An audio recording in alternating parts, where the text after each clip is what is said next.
యాదాద్రి భువనగిరి జిల్లా రామన్నపేట మండలంలోని బోగారం గ్రామంలో వ్యవసాయాన్ని ఉపాధిగా మలుచుకుని జీవనం కొనసాగిస్తుంటే నమ్ముకున్న పచ్చని పైరు భూగర్భ జలాలు అడగంటిపోయి బీటలు వారుతుంటే కౌలు రైతులు అప్పుల ఊబిలో చిక్కుకుని మనోవేదనకు గురవుతున్నారు. మండలంలోని బోగారం గ్రామానికి చెందిన కౌలు రైతు పబ్బు ధనుంజయ్ గౌడ్, మెట్టు అంజయ్య, రైతులు బైకని గోపాల్, గ్రామంలోని తదితర రైతులు కాలువలు రాక సాగునీరు అందక పంటలు కళ్ల ముందే ఎండిపోతుంటే కన్నీరు మున్నీరు అవుతున్నారు. ఇప్పటికైనా ప్రభుత్వ అధికారులు పాలకులు చొరవ తీసుకుని ధర్మారెడ్డిపల్లి కాలువ ద్వారా నీరు అందించి రైతులను ఆదుకోవాలని ప్రభుత్వాన్ని డిమాండ్ చేశారు.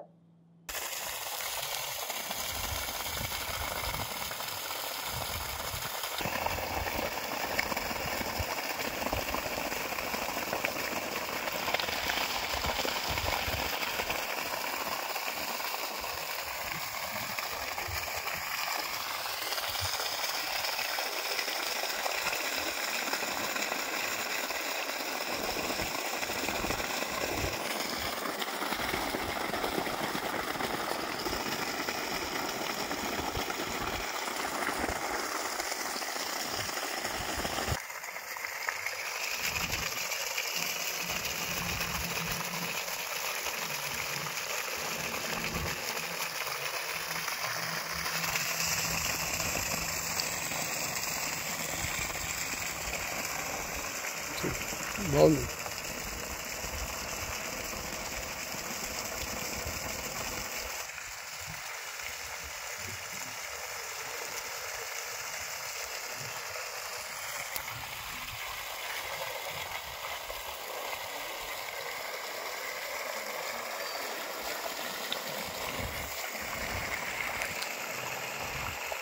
ఈ